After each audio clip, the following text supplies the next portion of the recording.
Assalamualaikum warahmatullahi wabarakatuh.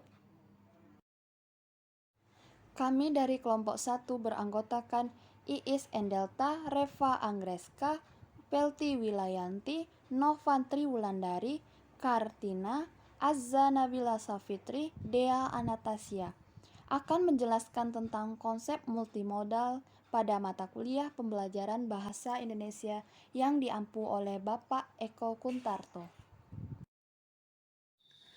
Konsep multimodal dalam pembelajaran. Teori multimodal adalah sebuah pendapat dari multimodal berdasarkan penelitian dan penemuan yang didukung oleh data dan argumen. Analisis multimodal dapat didefinisikan sebagai analisis sarana komunikasi yang menggabungkan antara teks visual dan teks verbal. Studi multimodal pada pembelajaran yang memperkuat teori multimodal. Yang pertama, penelitian menunjukkan bahwa melalui teks multimodal dalam bahasa Inggris dapat mengembangkan kompetensi komunikatif siswa. Menurut Soseta tahun 2018.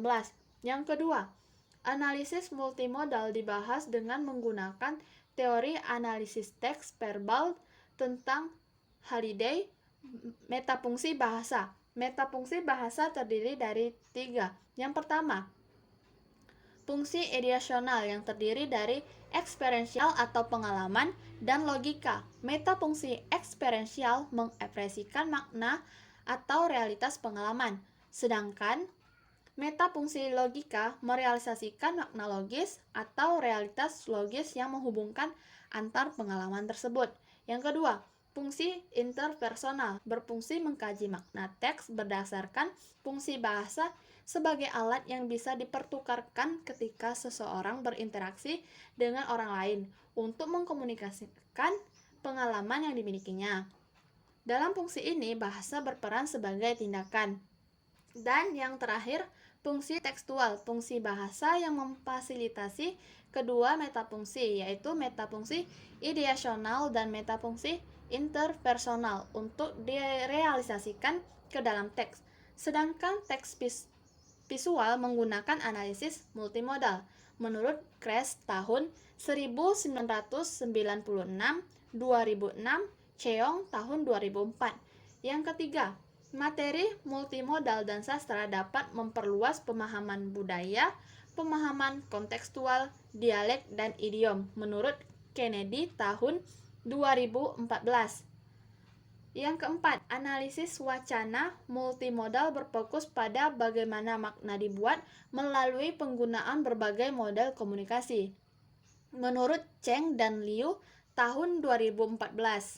Yang kelima, pendekatan pengajaran multimodal digunakan untuk mengajar puisi di kelas ESL English as a Second Language atau EFL English as Foreign Language di Ekuador, serta untuk meningkatkan sikap pelajar terhadap pembelajaran bahasa Inggris. Menurut Friend dan Ed tahun 2017. Yang keenam, pendekatan multimodal strategi atau MMS yang terdiri dari kata, member, realting, diagram, story, dan simbol dapat memperkuat peserta didik dalam belajar. Menurut Hamdi Syukrul tahun 2013. Dan yang terakhir, teori multimodal dalam pembelajaran bahasa meningkatkan motivasi dan kepercayaan diri. Menurut Lee tahun 2014.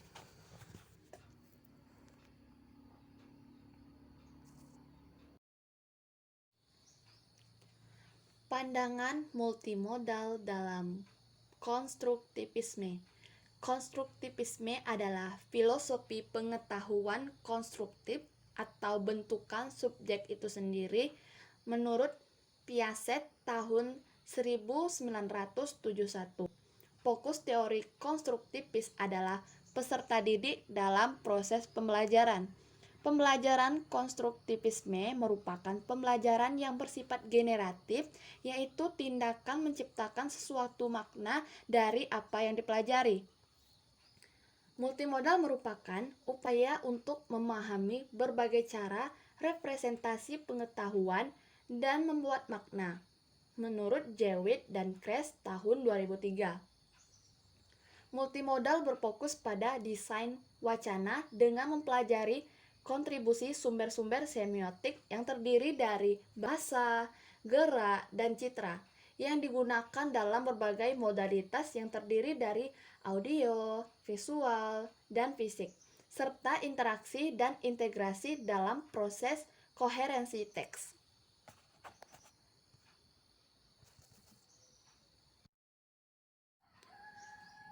Hal yang menjadi perhatian pembelajaran konstruktivis. Yang pertama, memprioritaskan pembelajaran nyata dalam konteks yang relevan atau dalam konteks secara langsung.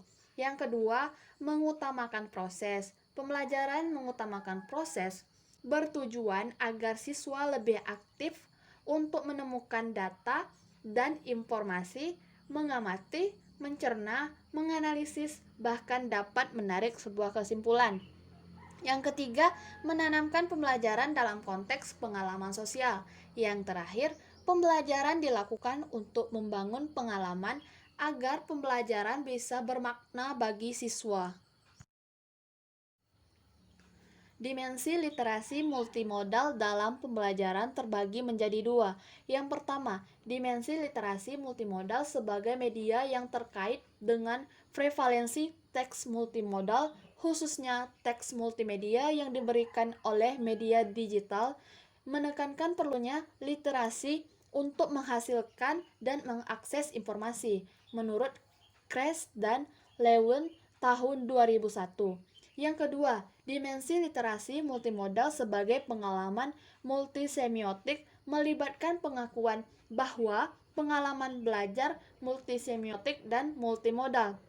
Membaca orang dalam kehidupan sehari-hari, mulai dari bentuk ekspresi wajah, sikap, gerak tubuh, tindakan, dan pakaian khas menurut Ottole tahun 1994. Aspek input sastra multimodal.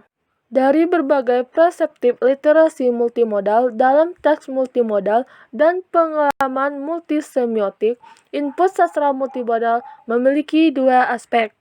Yang pertama, menumbuhkan keterampilan analisis wacana multimodal bagi peserta didik. Yang kedua, kepekaan dalam penggunaan sumber daya multimodal atau kemampuan dan kendala proses hubungan konseptual dan potensi untuk membentuk pengalaman belajar di kelas. Pembelajaran literasi multimodal. Yang pertama, pendekatan sistemik untuk mengajar teks visual menekankan pengajaran eksplisit dari fitur umum teks visual dan memperkenalkan strategi multimodal umum yang digunakan untuk melibatkan peserta didik. Yang kedua, memberikan pengalaman dalam proses pembelajaran peserta didik dengan penggunaan yang tepat dari struktur dan bahasa meta untuk menginterpretasikan teks visual. Dan yang ketiga, pedagogi dari pendekatan sistem untuk pengajaran teks multimodal melibatkan pelajar yang mempelajari berbagai opsi sistem yang tersedia dalam bahasa dan gambar.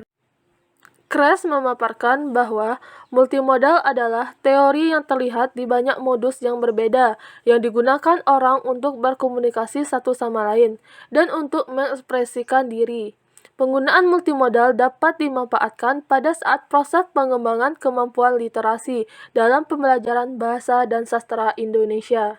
Kress juga memaparkan peningkatan alat teknologi dan terkait akses ke multimedia menyusun perangkat lunak telah menyebabkan orang bisa dengan mudah menggunakan banyak modus dalam seni, menulis, musik, dan tari, dan setiap hari interaksi dengan satu sama lain. Sebuah metode secara umum didefinisikan sebagai saluran komunikasi yang mengakui budaya. Dahar memaparkan bahwa belajar membutuhkan waktu dan terjadi perubahan perilaku. Literasi mencakup teks tulis dan teks lisan. Literasi dalam penggunaannya melibatkan praktik-praktik situasi sosial dan historis serta kultural dalam menciptakan dan menginterpretasikan makna melalui teks. Pembelajaran literasi membaca menuntut semua komponen pendidikan termasuk pengajar bahasa untuk terus memperbarui kecakapannya sesuai perkembangan zaman yang berbasis digital. Sebagaimana diketahui bahwa literasi membaca mampu mencerminkan kualitas dan kondisi sebuah negara. Indonesia menduduki peringkat ke-60 pada ranking literasi dunia. Selanjutnya diungkapkan oleh Gipayana bahwa kemampuan berkomunikasi melalui bahasa tulis merupakan kebutuhan setiap anggota masyarakat untuk bertahan dalam dinamika kekuatan global yang sedang melanda dunia dewasa ini, yakni perkembangan teknologi komunikasi. Kemampuan tersebut diyakini dapat membentuk pribadi yang mandiri, yang mampu menyesuaikan diri dengan berbagai perkembangan ilmu pengetahuan dan teknologi atau yang sering dikenal iptek, sehingga berpotensi untuk mengarahkan perkembangan iptek itu sesuai dengan visinya. Berarti semua orang berhak mendapatkan dan membentuk kemampuan literasinya tanpa memandang latar belakang pendidikan, termasuk para siswa yang mengenyam pendidikan non-formal di pesantren.